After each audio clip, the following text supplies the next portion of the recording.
इस कहानी की शुरुआत फिलाडेल्फिया शहर में होती है, जहाँ हम एक खाली बिल्डिंग के जरिए पूरे शहर को तबाह होते हुए देखते हैं। हर तरफ बस आग ही आग और सीना चीरने वाली चीखती हुई आवाजें। अब कहानी सीधा 1988 में पहुँच गई, जहाँ 3 अलग अलग लोगों की जिंदगी की झलक दिखाई गई। एक पियानो बजाने वाला, एक बस ड्राइवर और होटल में काम करने वाला एक बावर्ची। ये तीनों अपनी रोजमर्रा की जिंदगी में बहुत बिजी हैं। तभी अचानक इनके चेहरे के हर छेद से खून निकलने लगा। फिर कुछ ही सेकंडों में तीनों जमीन पर गिर गए और उनकी मौत हो गई। इस वक्त शहर में एक नीली हुडी पहने हुए रहस्यमयी आदमी घूम रहा था। कुछ ही दूरी पर थॉमस नाम के एक पुलिस वाले की आंख खुली। थॉमस अपनी प्रेग्नेंट पत्नी को सोता हुआ देखकर उसके लिए खाना बनाने चला गया। तभी उसने न्यूज पर सुना कि एक बस ड्राइवर ने गाड़ी से कंट्रोल खो दिया और सामने आने वाली कई गाड़ियों से टकरा गया, जिससे शहर में अफरा तफरी मच गई। थॉमस ने अपनी पत्नी को खाना दिया और बाय कहकर अपनी शिफ्ट के लिए निकल गया। कुछ समय बाद थॉमस अपने पार्टनर मैडॉक्स से मिला और दोनों उस जगह पहुँचे जहाँ बस ड्राइवर का एक्सीडेंट हुआ था। इस केस का मेन डिटेक्टिव ऑफिसर हॉल्ट को बनाया गया, जो कि थॉमस का जीजा भी था। थॉमस ने जब मरी हुई ड्राइवर को चेक किया तो वो घबरा गया, क्योंकि उसके चेहरे से खून बह रहा था। उसका दिमाग लगभग पिघल चुका था। मौत का कारण खून बहना बताया गया।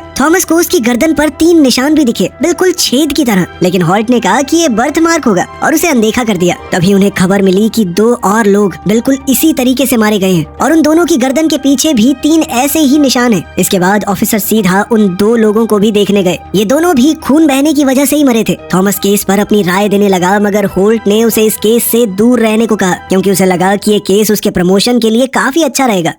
कुछ देर बाद थॉमस और मैडॉक्स हॉस्पिटल में डॉक्टर से मिले, जिसने पोस्टमार्टम किया था। उन्होंने पूछा कि क्या कोई जरूरी बात सामने आई। डॉक्टर ने बताया कि गर्दन पर जो निशान है वो असल में बहुत गहरे घाव हैं, इतने गहरे कि शायद गर्दन की हड्डी तक पहुंच गए होंगे। इन घावों से शायद विक्टिम के शरीर में कुछ इंजेक्ट किया गया था, जो कि एक न रुकने वाला एलिमेंट है। लेकिन अजीब बात यह है कि फोरेंसिक्स टीम भी इस एलिमेंट का पता नहीं लगा पा रही कि ये है क्या। बाद में थॉमस और मैडॉक्स खाना खा रहे थे, तभी उन्हें जानकारी मिली कि पास ही में एक औरत की गर्दन पर किसी भारी चीज से हमला किया गया है और तो और उसकी गर्दन पर भी 3 निशान हैं, लेकिन वो अभी मरी नहीं है और अभी तक उसका खून भी बहना शुरू नहीं हुआ। दोनों ऑफिसर्स मौके पर तुरंत नाइट क्लब में पहुंचे, जहां उनकी मुलाकात उस औरत से हुई। थॉमस ने उससे पूछताछ की तो पता चला कि हमलावर एक काली औरत थी, जिसने नीली हुडी पहन रखी थी। उस औरत ने एक लोहे के औजार से गर्दन पर वार किया और हाँ, उसका लेफ्ट हैंड थोड़ा जख्मी था, क्योंकि उसके ऊपर सूखा हुआ खून लगा हुआ था। तभी हॉल्ट ने वहाँ आकर बातचीत रोक दी और लड़की से दोबारा पूछने लगा कि डिटेल में बताओ हुआ क्या था। अब लड़की ने परेशान होकर सब कुछ दोबारा बताया। फिर अचानक से वो लड़की गिरकर मर गई। इसके बाद पुलिस बताए गए हुलिये से मेल खाती सभी ब्लैक औरतों को गिरफ्तार करने लगी, लेकिन किलर अभी भी आजाद है और वो एक अजीब सा डिवाइस एक कार पर लगा रही थी। फिर जैसे ही एक पुलिस वाला वापस आया तो वो भागकर छू मंतर हो गई। कुछ देर बाद थॉमस और मैडॉक्स ड्राइव कर रहे थे, तभी उनका सामना उसी औरत से हो गया। वो तुरंत भागी उनसे बचने के लिए। उन दोनों ने बैकअप के लिए कॉल किया और होल्ट ने तो शहर के हर एक ऑफिसर को उसे ढूंढने का ऑर्डर दे दिया। इस दौरान थॉमस की कार एक ट्रक से टकरा गई, जिस वजह से थॉमस और मैडॉक्स को पैदल उसका पीछा करना पड़ा। उन्हें लगा कि वो औरत आसपास ही कहीं होगी, इसीलिए दोनों ने उसे घेरने का प्लान बनाया और अलग अलग होकर तलाश के दौरान थॉमस को एक अजीब सा डिवाइस मिला, जिसे उसने अपने पास रख लिया। बाद में एक बेसमेंट के अंदर मैडॉक्स ने उस औरत को पकड़ लिया और जल्द से जल्द सरेंडर करने को कहा, लेकिन ये औरत कोई अबला नारी नहीं थी। उसने मैडॉक्स पर हमला करके उसे पीट दिया और तो और उसकी टांग भी तोड़ दी और फिर जल्दी से वहाँ से भाग गई। अपने पार्टनर की आवाज सुनकर थॉमस वहाँ पहुँचा और उस अनजान औरत का पीछा करने लगा। आखिरकार उसने उसे घेर लिया और हाथ ऊपर करके मुड़ने को कहा। तभी कहानी में एक मोड़ आया। उस औरत ने थॉमस को उसके नाम से बुलाया और उसे उसकी होने वाली बेटी के लिए बधाई भी दी। साथ ही उसने कहा कि मुझे अफसोस है तुम्हारे पार्टनर की टांग तोड़ने के लिए। ये सब सुनकर थॉमस थोड़ा घबरा गया कि इसे इतना सब कैसे पता है मेरे बारे में। फिर थॉमस ने उसे गिरफ्तार करने की कोशिश की, लेकिन औरत ने उसे आसानी से हरा दिया और एक बेंच के साथ उसी की हथकड़ी से उसे बांध दिया। जाते जाते उसने कहा कि हम फिर से मिलेंगे, लेकिन जैसे ही वो वहाँ से जाने के लिए मुड़ी, तभी थॉमस ने उस पर उसी के डिवाइस से हमला कर दिया, जिससे वो अपने शिकार को इंजेक्ट किया करती थी। इससे औरत का बैलेंस बिगड़ गया और वो सामने से आती हुई ट्रेन के आगे गिरकर मौत का शिकार हो गई। इस घटना का थॉमस पर गहरा असर हुआ, लेकिन इससे पहले कि वो खुद को संभालता, उसे खबर मिली कि उसकी पत्नी हॉस्पिटल में है। वो भागते हुए वहाँ पहुँचा और उसके साथी ने बताया कि हमला करने वाले का कोई भी आईडी या फिंगरप्रिंट ट्रेस नहीं हो पा रहा। उसके पास से एक चाबी मिली थी, लेकिन पुलिस को बिल्कुल अंदाजा नहीं था कि वो किस चीज की चाबी है। और भी ज्यादा हैरान कर देने वाली बात ये थी कि उस औरत की कलाई में एक गोली फंसी हुई थी और वो गोली थॉमस की रिवॉल्वर से निकली थी, जबकि थॉमस ने कभी गोली चलाई ही नहीं। तभी एक नर्स ने बातचीत के बीच में आकर थॉमस को बताया कि तुम्हारी पत्नी की हालत बहुत नाजुक है। थॉमस तुरंत उसके पास भागा और डिलीवरी के दौरान हो रहे दर्द से उसकी पत्नी बेहोश होने लगी। डॉक्टर्स ने उसे बचाने के लिए घबराहट में काम शुरू कर दिया। कुछ ही समय बाद एक नर्स ने थॉमस की गोद में एक सेहतमंद बच्ची दी, लेकिन उसकी एक खुशी तुरंत मातम में बदल गई जब उसे पता चला कि उसकी पत्नी जिंदा नहीं बच पाई। इसके बाद कहानी 9 साल आगे यानी 1997 में पहुंची। अब थॉमस की बेटी एमी 9 साल की हो चुकी थी। एमी नाश्ता बना ही रही थी कि तभी टीवी पर न्यूज चलने लगी, जिसमें सड़कों पर लोग आंदोलन करते हुए 9 साल पहले हुई घटना का जवाब मांग रहे थे। लोगों ने इसे रेसिज्म का मुद्दा बना लिया। कई लोग उस औरत का साथ देते हुए कहने लगे कि उस वक्त वो औरत निहत्थी थी, लेकिन पुलिस वाले ने उसे गिरफ्तार करने के बजाय ट्रेन के नीचे धकेल दिया। बाद में थॉमस, जो अब डिटेक्टिव बन चुका था, उसने अपनी बेटी को जन्मदिन की बधाई दी और उसे एक ब्रेसलेट भी गिफ्ट में दिया। फिर दोनों थॉमस की पत्नी की कब्र पर गए, जहाँ उन्हें कब्र पर ताजे फूल दिखे और ये देखकर वो सोच में पड़ गए कि यहाँ पर कौन फूल रख के गया है। तभी थॉमस को एक फोन आया। ये जानकर उसके होश उड़ गए कि बिल्कुल वैसे ही मौत होनी शुरू हो गई है जैसे 9 साल पहले हुई थी। एक पल भी जाया किए बिना थॉमस क्राइम सीन पर पहुंचकर मैडॉक्स से मिला, जो अब भी 9 साल पहले हुए इंसिडेंट की वजह से लंगड़ा कर चल रहा था। थॉमस ने उससे पूछा कि सुबह तुमने मेरी पत्नी की कब्र पे फूल तो नहीं रखे? लेकिन मैडॉक्स ने कहा कि मैं नहीं गया भाई वहाँ। फिर दोनों एक यूनिवर्सिटी क्लासरूम पहुँचे, जहाँ एक प्रोफेसर की लाश पड़ी थी। उसकी गर्दन पर वही 3 निशान थे और चेहरे से खून बह रहा था। थोड़ी ही देर में होल्ट, जो कि अब एक ऑफिसर बन चुका था, वो सिक्योरिटी कैमरा फुटेज चेक करने लगा। फुटेज देखकर सबकी आंखें खुली की खुली रह गई, क्योंकि ये किलर बिल्कुल उसी औरत जैसी दिखती थी और वही कपड़े पहने हुए थे उसने, जो 9 साल पहले वाली औरत ने पहने थे। लेकिन क्योंकि वो औरत तो मर चुकी है, इसीलिए सबने मान लिया कि ये कोई कॉपी कैट किलर है। पुलिस स्टेशन वापस जाकर थॉमस 9 साल पुराने केस की फाइल्स को दोबारा पढ़ने लगा, इस उम्मीद में कि शायद कोई क्लू मिल जाए। तभी उसे वो रहस्यमयी चाबी मिली जो उस औरत के पास से मिली थी, और उसने अपनी टीम को उसकी जांच पड़ताल करने लगा दिया। इसी दौरान और भी मर्डर्स होने लगे, जिससे पुलिस पर जबरदस्त प्रेशर आ गया। साथ ही पब्लिक के बीच डर का माहौल बनना शुरू हो गया था। बाद में थॉमस ने फुटेज के अंदर नए किलर के लेफ्ट हैंड को ध्यान से देखा। वो चौंक गया ये देखकर कि वो भी जख्मी है, बिल्कुल उसी तरह जैसे 9 साल पहले वाली औरत का हाथ था। उसने मैडॉक्स को बताया कि ये डिटेल कभी पब्लिक नहीं की गई थी, इसीलिए अगर कोई कॉपी कैट किलर है तो वो इस बारे में कैसे जान सकता है। तभी एक ऑफिसर ने आकर बताया कि जिस चाबी की जांच की जा रही है वो एक प्लेन की चाबी है, जिसे सिर्फ 1 साल पहले बनाया गया है। तो ये चाबी 9 साल पहले कैसे थी उस औरत के पास? ये सुनकर डिटेक्टिव्स हैरान रह गए जब उन्हें पता चला कि 100 मील के रेडियस में सिर्फ एक ही एयरफील्ड है जहाँ पर इस मॉडल का प्लेन मौजूद है। तो उन्होंने वहाँ जाने का फैसला किया। जैसे ही थॉमस और मैडॉक्स निकलने वाले थे, तभी उन्हें एक साइंटिस्ट मिला जिसका नाम है डॉक्टर नवीन राव। साइंटिस्ट ने बताया कि ये केस मेरी रिसर्च से जुड़ा हुआ है। उसने ये भी बताया कि ये किलर सिर्फ एक खास मौके पर दिखाई देती है। आज से ठीक 9 साल पहले भी ब्लड मून वाला ही दिन था और आज भी वही दिन है। लेकिन डिटेक्टिव्स को उसकी ये बात बकवास सी लगी। उन्होंने कहा कि ये सिर्फ एक इत्तेफाक होगा और बिना उस पर ज्यादा ध्यान दिए वहाँ से चले गए।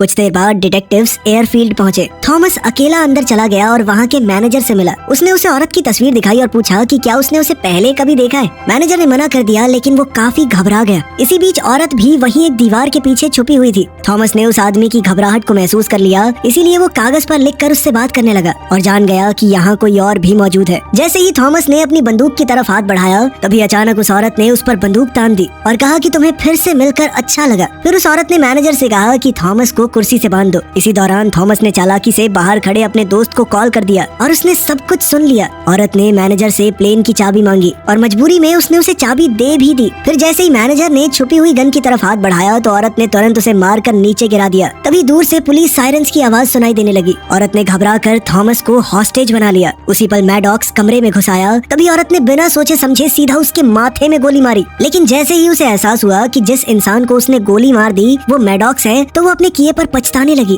थॉमस ये देखकर पूरी तरह टूट गया, लेकिन उस औरत ने उसे पकड़कर प्लेन में डाला और पुलिस के आने से पहले ही उसे प्लेन में ले गई। ऑफिसर होल्ट ने नोटिस किया कि उसका साला भी प्लेन के अंदर है, इसीलिए उसने पुलिस को गोलियां चलाने से मना कर दिया। बाद में वो औरत थॉमस से कहने लगी कि तुम मेरा पीछा करना बंद कर दो, और साथ ही उसने दावा भी किया कि मैं जो भी कर रही हूँ बहुत जरूरी है। उसका कहना था कि हर 9 साल में मैं वापस आऊंगी, ठीक इसी दिन पर, लेकिन सिर्फ थोड़े से समय के लिए, और मुझे कोई मार नहीं सकता। मगर थॉमस ने कहा कि मैं तुम्हारा पीछा करना कभी नहीं छोड़ूंगा। इस बात से औरत ने उसे प्लेन से बाहर फेंक दिया। थॉमस नीचे समुद्र में जा गिरा और बाद में किसी तरह किनारे तक पहुंच गया, जहां उसे जले हुए प्लेन का मलबा दिखा, लेकिन वो औरत कहीं नजर नहीं आई। अगली सुबह होल्ट और उसकी टीम वहां पहुंचकर किलर को ढूंढने की बेचैन कोशिश करते रहे। तब थॉमस ने उनसे कहा कि बेकार मेहनत मत करो, वो औरत फ्यूचर से आई थी। ये सुनकर होल्ट उसे ऐसे देख रहा था मानो वो पागल हो चुका हो। इस सब के चलते 9 साल और बीत गए और 2006 आ गया, जहाँ एक बूढ़ा होता हुआ थॉमस किसी हैरल्ड नोवाक नाम के आदमी की कब्र खोदता हुआ दिखाई दिया। उसने कंकाल निकाला और उसकी गर्दन की हड्डी में एक निशान को देखा। इसके बाद थॉमस अपनी गाड़ी के पास गया और अपनी इन्वेस्टिगेशन को दोबारा शुरू किया। एक न्यूज़पेपर क्लिपिंग से पता चला कि डॉक्टर नवीन राव काफी समय से लापता है। अगली सुबह थॉमस हैरल्ड की विधवा बीवी से मिलने गया और खुद को एक प्राइवेट इन्वेस्टिगेटर बताया, जो कि उसके पति के बारे में कुछ सवाल पूछना चाहता है। महिला हैरान हो गई क्योंकि उसका पति तो 18 साल पहले मर गया था, लेकिन फिर भी उसने उसे अंदर आने दिया। फिर वो थॉमस को हैरल्ड की पुरानी फाइल्स दिखाने लगी, जिससे पता चला कि हैरल्ड गोरे लोगों को बाकी सबसे ऊपर मानता था और इसीलिए उसने रियल अमेरिकन मूवमेंट की शुरुआत की। उसने बताया कि हैरल्ड इतिहास की किताबों का हवाला देते हुए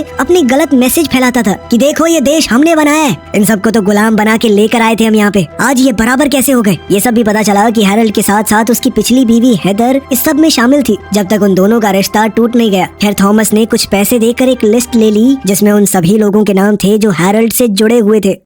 बाद में थॉमस फाइल पढ़कर ये जान गया कि किलर औरत के बाकी शिकार भी इसी लिस्ट में थे। हैरानी की बात ये थी कि वो सभी हैरल्ड के पॉलिटिकल ग्रुप से जुड़े हुए थे। फिर थॉमस अपनी बेटी एमी को स्कूल से लेने गया क्योंकि आज उसका 18वां जन्मदिन है। तभी ये भी पता चला कि थॉमस अब एक डिटेक्टिव नहीं रहा, क्योंकि वो इस केस को लेकर बहुत पर्सनल हो गया था। साथ ही वो अपनी बेटी पर भी ध्यान नहीं दे पा रहा था, इसीलिए अब एमी होल्ट के परिवार के साथ रहती है। बाद में थॉमस होल्ट से मिला और उसे किसी दूसरे विक्टिम के बारे में बताने लगा, जो कि हैरल्ड था, जिसकी मौत को ड्रग ओवरडोज का नाम दे दिया गया। थॉमस उसे हैरल्ड के साथ जुड़े हुए लोगों की लिस्ट दिखाने लगा और पता चला कि सीरियल किलर के सभी शिकार रियल अमेरिकन मूवमेंट से ही जुड़े हुए हैं। थॉमस ने होल्ट को बताया कि वो रहस्यमयी औरत समय में पीछे आती है और वो 1997 में जिंदा नहीं हुई थी, असल में वो तब तक मरी ही नहीं। थॉमस ने ये दावा किया कि आज वो वापस आएगी और होल्ट से कहने लगा कि हेदर रसल नाम की औरत को ढूंढना है हमें। लेकिन होल्ट ने कहा कि तेरी बातें बिल्कुल बकवास है, कुछ भी बोल रहा है तू, तेरी बेटी हमारे घर पल रही है, वो याद करती है अपने पापा को। जिंदगी को दोबारा संभाल मेरे भाई, उसके लिए संभाल ले खुद को। जब होल्ट जाने लगा तो थॉमस आंखों में आंसू लिए उसके पास गया और अपनी गलतियों के लिए माफी मांगने लगा। उसने कहा कि वो मदद चाहता है। फिर होल्ट ने उसे तसल्ली दी और कहा कि मैं हर तरह से मदद करूंगा। दोनों गले मिले और होल्ट वहाँ से चला गया। लेकिन पता चला कि थॉमस का उदास होना सिर्फ एक नाटक था। उसने मौका देखकर होल्ट का बैग चुरा लिया। बाद में थॉमस ने पुलिस स्टेशन कॉल किया और होल्ट बनकर बात करने लगा और बड़ी चालाकी से हेदर रसल का एड्रेस निकाल लिया। और जब वो वहाँ पहुँचा तो दंग रह गया। वहाँ एक लाश पड़ी थी जिसका चेहरा बिल्कुल पिछले विक्टिम्स की तरह खून से भरा हुआ था। और फिर अचानक से किलर नजर आई और थॉमस ने उसके लेफ्ट हाथ को जख्मी कर दिया। लेकिन वो औरत मोटरसाइकिल पर तेज रफ्तार से भाग निकली। थॉमस ने गुजरते हुए ट्रक को छीना और उसका पीछा करना शुरू कर दिया। काफी देर तक उसका पीछा करने के बाद थॉमस एक सुरंग में घुस गया, जहाँ वो औरत एक टाइम ट्रैवलिंग मशीन के अंदर बंद हो गई। मशीन में पानी भरने लगा और थॉमस ने कसम खाई कि वो दोनों फिर से मिलेंगे। तभी औरत डिवाइस के साथ साथ गायब हो गई। थोड़ी देर बाद जैसे ही थॉमस सुरंग से बाहर निकला तो उसे तुरंत पुलिस और गुस्से से भरे हुए होल्ट ने गिरफ्तार कर लिया। थॉमस ने बताया कि मैंने आज उस औरत के लेफ्ट हैंड में गोली मारी है और याद है जब वो पिछली और उससे पिछली बारी आई थी तो उसके हाथ में चोट लगी हुई थी ना। इससे साबित होता है कि ये औरत समय में पीछे जाती है। लेकिन होल्ट ने उसकी बात मानने से इनकार कर दिया। इसी दौरान डॉक्टर नवीन राव दूर से ये सब कुछ देख रहा था। एक बार फिर से कहानी 9 साल आगे बढ़ गई, साल 2015 में, जहाँ पर डॉक्टर नवीन राव आइसोटोप नाम के एक डिवाइस पर काम कर रहा था। उसने इस डिवाइस को सुअरों पर टेस्ट किया, जिससे उनकी नाक, आंखों और कानों से खून बहने लगा और वो मर गए। वो अपनी कामयाबी से काफी खुश हुआ, लेकिन फिर उसके असिस्टेंट ने उसे थॉमस की बीच पर तस्वीर दिखाई। यही वो जगह थी जहाँ किलर 9 साल पहले गायब हुई थी और वो वहीं पर किलर की वापसी का बेसब्री से इंतजार कर रहा था। इसी बीच थॉमस को अपनी बेटी का वॉइस मेल मिला, जिसमें उसने बताया कि वो जल्द ही माँ बनने वाली है और वो चाहती है कि इस मौके पर उसके पिता वहीं पर मौजूद हों उसके साथ। थॉमस इस बारे में सोचता है, लेकिन अचानक से कुछ देर बाद ही उसने अपने आप को ट्रक के पिछले हिस्से में बंधा हुआ पाया। पता चला कि नवीन ही वो शख्स है जिसने उसे किडनैप किया था। नवीन ने उसे बताया कि मुझे उस किलर औरत के मिशन पर नाज है और मैं एक ऐसे एक्सपेरिमेंट पर काम कर रहा हूँ जिसे एक दिन वो औरत इस्तेमाल करेगी। मैं नहीं चाहता कि तुम उसे मार दो और सब कुछ बर्बाद हो जाए, इसीलिए तुम्हें 3 दिन तक बंद रखना जरूरी होगा। थॉमस बहस करता रहा कि वो औरत बेगुनाह लोगों को मार रही है, लेकिन नवीन इसके जवाब में कहता रहा कि ये सब कुछ एक भयानक घटना को रोकने के लिए है। वो औरत तो हमें बचा रही है। साइंटिस्ट बोल ही रहा था, तभी थॉमस ने चालाकी से खुद को आजाद कर लिया और नवीन पर हमला बोल दिया। इससे नवीन ने ट्रक पर से कंट्रोल खो दिया और फिर दोनों का एक्सीडेंट हो गया। नवीन गाड़ी के नीचे फंस गया और थॉमस इस मौके का फायदा उठाकर वहाँ से भाग गया। दूसरी तरफ वो रहस्यमयी औरत एक बार फिर से अपनी टाइम मशीन के साथ पहुँच गई। वो सुरंग से बाहर निकली और बीच की तरफ बढ़ने लगी, लेकिन उसे बड़ा झटका लगा जब उसने देखा कि थॉमस पहले से ही वहाँ मौजूद है और थॉमस ने पहले ही उस पर बंदूक तानी हुई है। लेकिन वो औरत जिसका नाम राया है उसने एक जबरदस्त सच्चाई बताई। वो कहने लगी कि मैं जानती हूँ तुम मुझे नहीं मारोगे क्योंकि तुमने ही तो मुझे ये काम दिया है। उसने अपनी माँ के दिए हुए ब्रेसलेट को दिखाया और थॉमस हैरान रह गया जब उसे एहसास हुआ कि ये वही ब्रेसलेट है जो उसने कभी एमी को तोहफे में दिया था। यहीं पर थॉमस को जोरदार झटका लगा, वो राया का नाना है। राया आज ही उसकी बेटी की कोख से जन्म लेने वाली है। अब उसे अफसोस होने लगा कि 1988 में मैंने तुम्हें मार दिया था। थॉमस उससे गुहार लगाने लगा कि पीछे जाकर इस सब को रोक दो, लेकिन राया ने कहा कि ये सब हो चुका है और टाइम ट्रैवल एक ही तरफ होता है, बार बार वापस जाना मुमकिन नहीं है। उसने बताया कि मेरा मिशन इसी बीच पर इसी दिन से शुरू होता है और हमेशा मेरी मौत के साथ खत्म। जाने से पहले राया थॉमस से कहने लगी कि आप मम्मी के पास जाइए, उनका ख्याल रखिए, उन्हें उनके पिता की जरूरत है। ये कहकर राया वहाँ से चली गई और थॉमस आंखों में आंसू लिए जमीन पर बिलक बिलक कर रोने लगा। फिर कहानी में भविष्य से जुड़ी हुई कुछ झलक दिखाई दी। यहाँ पर राव टेक्नोलॉजीज नाम का एक इंस्टीट्यूट है। वहाँ एक बुजुर्ग व्हील चेयर पर बैठा हुआ नवीन आइसोटोप डिवाइस राया को देते हुए नजर आता है। एक और जबरदस्त ट्विस्ट में पता चला कि कहानी की शुरुआत में जो हमला दिखाया गया था वो उसी रेडिकल ग्रुप की वजह से हुआ था जिसे हैरोल्ड नोवाक ने शुरू किया था। इसके बाद हुई सिविल वॉर में लाखों लोग मारे गए और लोग बदला लेने के चक्कर में एक दूसरे को मारने वाले दरिंदे बन चुके थे। राया का मिशन था समय में पीछे जाकर ऐसे लोगों को मारना जो आगे जाकर इस पार्टी को बड़ा करेंगे ताकि वो 2024 में होने वाले बॉम्ब ब्लास्ट को रोक सके, जिसकी वजह से जंग शुरू हुई थी। जैसे ही राया अपना मिशन पूरा करती है हम वही सीन दोबारा देखते हैं जहाँ से कहानी शुरू हुई थी, लेकिन इस बार शहर में तबाही नहीं हुई। इससे ये पता चला कि राया अपने मिशन में कामयाब हो गई। फिर कहानी वापस 2015 में आ गई जहाँ थॉमस फूल लेकर हॉस्पिटल पहुँचा और उसी वक्त एमी ने राया को जन्म दिया। थॉमस ने बड़े प्यार से राया को अपनी गोद में लिया क्योंकि वो जानता था कि ये वो बच्ची है जो भविष्य की दिशा तय करेगी। वीडियो पसंद आई तो लाइक कर देना, चैनल को सब्सक्राइब कर लेना। मिलते हैं अगली वीडियो में।